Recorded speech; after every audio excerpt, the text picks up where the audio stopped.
কোরআনে কারিম তেলাওয়াতের বেশ কিছু আদাব রয়েছে, বেশ কিছু শিষ্টাচার রয়েছে। কোরআন তেলাওয়াতের সময় সে সমস্ত শিষ্টাচারের প্রতি লক্ষ্য করে তেলাওয়াত করা উচিত। যেমন অজু অবস্থায়, পবিত্র অবস্থায় কোরআন তেলাওয়াত করা উচিত। সম্ভব হলে কোরআন তেলাওয়াতের আগে মিসওয়াক করা উচিত। আউযু বিল্লাহি মিনাশ শাইতানির রাজিম, বিসমিল্লাহির রহমানির রহিম যথাস্থানে এগুলো পাঠ করা উচিত। তারতিলের সাথে, ধীরস্থিরতার সাথে, শুদ্ধতার সাথে কোরআন তেলাওয়াত করা উচিত। এবং জান্নাতের বিবরণ যখন আমরা তেলাওয়াত করব তখন জান্নাত প্রার্থনা করা উচিত আল্লাহর কাছে। জাহান্নামের বিবরণ যখন তেলাওয়াত করব তখন সেটা থেকে পানাহ চাওয়া উচিত, কান্নাকাটি করা উচিত আল্লাহর ভয়ে, এবং যথাসম্ভব সুন্দর কণ্ঠে কোরআন তেলাওয়াত করা উচিত। এরকম আরও অনেকগুলো আদাব রয়েছে।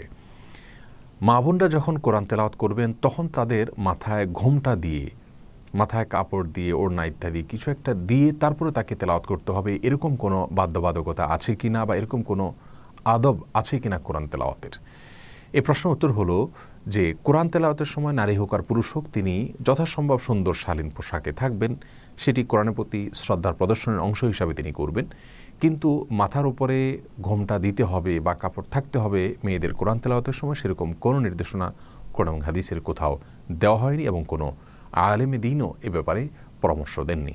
সৌদি আরবের প্রখ্যাত আলেমে দ্বীন শেখ মোহাম্মদ সাল্লাল্লাহু আলাইহি ওয়াসাল্লাম রাহিমাহুল্লাহকে এ বিষয়ে জিজ্ঞাসা করা হলে তিনি একই উত্তর দিয়েছেন, অর্থাৎ মেয়েরা কোরআন তেলাওয়াতের সময় কোনো রকম পর্দা করতে হবে, সতর ঢাকতে হবে, অথবা মাথায় ঘোমটা দিতে হবে নির্দিষ্ট করে, এরকম কোনো নির্দেশনা কোথাও দেওয়া হয়নি। যার কারণে কোনো মেয়ে মানুষ যদি কোরআন তেলাওয়াতের সময় মাথায় ঘোমটা না থাকে তাকে সেজন্য ভৎসনা করা অথবা দোষারোপ করার কোনো সুযোগ নাই। তবে হ্যাঁ, আমরা আগেই বলেছি যে সুন্দর শালীন পোশাক সাধারণ অবস্থাতেও আমাদের পরা উচিত। সেটা কোরআন তেলাওয়াতের সময় আল্লাহর কালাম যখন পাঠ করব অবশ্যই সেদিকে লক্ষ্য করা উচিত। তাই বলে মাথায় ঘোমটা দিতে হবে সেটা কোনো বাধ্যবাধকতাও নেই, আর সেটা কোরআন তেলাওয়াতের কোনো আদাবের মধ্যেও কোনো আলেমে দ্বীন, কোনো ফকিহ উল্লেখ করেননি। কোরআন তেলাওয়াতকে ঘিরে আরেকটি প্রশ্ন আমাদের অনেকেরই রয়েছে, সেটি হলো যে আমরা যদি শুয়ে অথবা কাত হয়ে কোনো কিছুর সাথে হেলান দিয়ে কোরআন তেলাওয়াত করি তাতে কোরআন তেলাওয়াতের কোনো আদব লঙ্ঘন হবে কি না? এর উত্তর হলো না।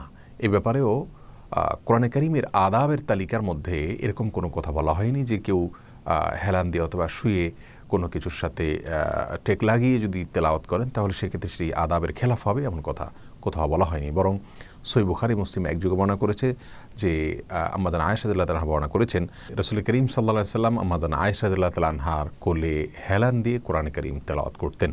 যার কারণে কোরআনে কারিম তেলাওয়াতের সময় কোনো কিছুর সাথে যদি আমরা হেলান দেওয়া অবস্থায় থাকি তাতে কোনো প্রকার সমস্যা হবে না। আল্লাহ সুবহানাহু ওয়া তাআলা আমাদের সকলকে আল্লাহর কালামের প্রতি সর্বোচ্চ সম্মান প্রদর্শন করার তৌফিক দান করুন, সুন্নাহসম্মত উপায়ে প্রত্যেকটি আমলকে সম্পাদন করার তৌফিক নসিব করুন।